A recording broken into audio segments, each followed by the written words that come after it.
1986 کې د ضیاء الحق په دور کې جوړ شو نن هغې له د عمران خان نیازي نوم ورکوي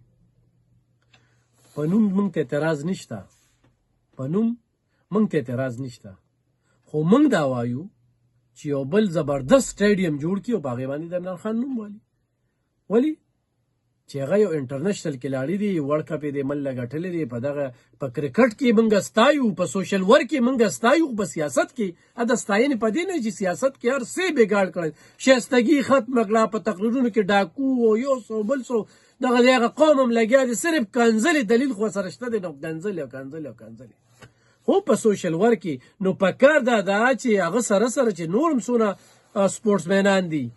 د هغوی په نومونو باندې ګراونډونه جوړ شي او د هغوی نومونه ورکړی شي چې څنګه دلته د BRT د یو لتاړ منصوبه شروع کړې وه دغه شانتې صحت کارت چې کوم دی نو په کار دا چې دغه شانتې یو زبردست ګراونډ په دې نوښار او چارسدي په دې موټروی سره په دې ځای کې چېرته جوړ کړي ډېر زبردست ګراونډ هغې له د عمران خان صاحب نوم ورکړي نو موږ یې ستاینه کوو داسې نه چې اوس ته راځې او د بل ګراونډ چې کوم دی نو هغه راځي ښه ګرانه اردوونکو نن یو بله پینتره چال کړو پینتره دا ټول اورسیزو ته وایي چې آرمي چیف ته خطونه ولیږئ او آرمي چیف ته په دې د اډرسو باندې ولېږئ چېرې تاسو NRO ولې نه ورکوئ تاسو ولې نه پرېږدئ تاسو مطلب همدغه راځي بل څه مطلب خو نه راځي که نه خو بل څه مطلب راځي نو ماته ووایه نو د دغې دپاره چې کوم دی نو هغه روان دي ښه نن الیامین ګنډاپور چې کوم دی نو مریم نواز چیلنج کوي او مریم نواز ته وایي چې ما کوم کارونه کړي داسې کارونه تو که راځه مناظره کوو خیران یم لیپټاپ یې ویزم ورکوم لا ورکړي دي نه دي زم ورکوم او چیلنج کې ویزه مو په صحت کارډ ورکوم ټیک ده صحت کارډ ورکې خو د صحت کارډ نور چې کوم دی په دې صوبه کې به نور هم کارونه وکړي چې درکمې چې صحت کارډ روان وي نو آیا ته بل کار کولی شي یونیورسټي جوړولی شي سکول جوړولی شي کالج جوړولی شي سړک جوړولی شي بله څه منصوبه کولی شي یو صحت کارډ ته نیولې په صحت کارډ سره دومره خرچه راځي چې ته د صوبې نور وسایل بل ځای کې استعمالولی نه شي ټول بجټ په هغې ته مختص کړی دی او په هغې کې کرپشن روان دی ډېر مریضان هغې کې شکایتونه کوي نو په دې باندې چې کوم دی نو ما سره مناظره وکړه چې دا ما کوم کارونه کړي دي داسې کارونه چې کوم دی نو دا موږ ته وښایه نو خو داسې کارونه دی کوي زه هم موږ هم دې صوبه کې ژوند کوو په دې راډیو باندې خبره کوو دا کوم کارونه چې کوي چېرې ما دله دا ورکړل ګوره موږ له ترقي په کار او ترقۍ کې دا خبرې په کار دي چې موږ له دغه راشي روزګار راشي چې څنګه نه راځي نو هغه شانتې چې کوم دی نو چې دغه نه وي نو بختور شاه زموږ یو ډېر تکړه پولیس والا چې اوس ریټایر شوی دی هغه وایي چې پروګرام اچھی نہیں لگی تو اسے چاہیے کہ اس چینل FM 93 کو چھوڑ دو کسی اور چینل ډېره زبردسته خبره ورته کړې ده او مونږ خو سړي ته دا وایو خدا دا بختور شاه صاحب نو دا وایم چې څه پته لګي او په سلو کې یو کس هم په لار که نه دا زمونږ ګټه ده نو په دې لحاظ سره چې کوم دی نو مونږ خبره ترې کوو ښه ګران اردوونکو زه بیا هم دغه خبره کوم چې څنګه د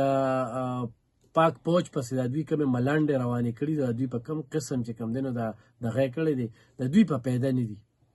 پیدا نه دي نور الحمدلله پاکستاني قوم د خپل پوج سره ولاړ دی د آرمي چیف صاحب چې دا کوم صورتحال روان زه خو په خپل تاریخ کې خپله ځم چې کوم دی نو خلاف هم هغه د باجوا صاحب په دور کې چې لکه تا موږ باندې څوک داسې راوستل د چا ته سپورټ کې 114 دن 126 دن درنه هسې بې سند نه څه مطالبه نه څه بل څه او بس اسلام آباد کې یو میله لګولې وه چې هغه ټیم کې په 78 روپۍ باندې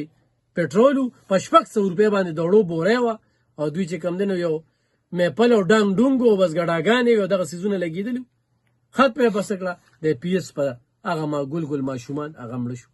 هغه ټیم کې ما ډېر مخالفت کړی خو دې وخت کې موږ به د ډیفالټ خبر اورېدی چې د عمل ډیفالټ کېږي هغه د ډیفالټ خبر ووتله نن ګران اردوونکو زه چې کله دا تصویر نه چې آرمي چیف صاحب له د برطانیې دا کم پروتوکول ورکوي او په کم انداز کې چې مخکې وروسته کېږي دا زموږ دپاره د اعزاز خبره ده یار زموږ شناخت پاکستان دی موږ پاکستانیان یو چې کوم شي زموږ له ستایل پکار دی هلته چې څونه مسافر دي دا 15 لکه مسافر چې دي دا سل پکې نه سي د هغوی هغه شمله یې اوچته کړله چې د پاکستان آرمي چیف راغلی دی او ټول دا د برطانیې چې کوم دی حکومت ورته لاسپنامه ولاړ دی دا ډېره غټه خبره ده خو چې په دې باندې څوک پیږي نو چې نه پې پیږي نو اوس په هغوی ته څه کوي هغوی تاسې هغه وي څه وي سرینده ورته ډنګول وي خو څه وي بس هغه خبره ده نو په دغې خو پیږي نه دغه شانتې دغه د ملاقاتونو خبرې مې وکړې د خطونو خبرې مې درته وکړې چې دا په دې دغه کې چې دغه شانتې افسران به راځي د دې آرمي چیف لارې څونه نیمولې وه څونه پروپیګنډا یې ورپسې کړې وي چې د آرمي چیف جوړ نه شي او نن چې کوم دی نو هغه ته هم خطونه لیکي او خلکو ته هم چې خطونه لیږه د دې چیف جسټس چې کوم دی نو د ده خلاف یې کم څه ونه کړل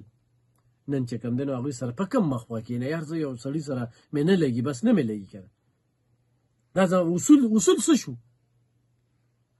پارلیمنټ ته زه غدار ویم پارلیمنټ ته زه غل ویم بیا هغه پارلیمنټ کې کینم دغه پارلیمنټ نه زه تنخواګانې اخلم دغه پارلیمنټ نه زه مرغات الم کله چې مې د خپل ذات او تنخوا خبره راشي نو زه پکې ښه ټیک ټاک یم خاموش یم کله چې د ملک د مفادو خبره راشي نو زه احتجاجونه کوم زه بیا هر څه چیړ پاړ کوم او زه بیا اسمبلي پرېږدم او بار روزم زه واکاوټ کوم دا کمې خبرې دي چې دا دوی کمې خربې استعمالوي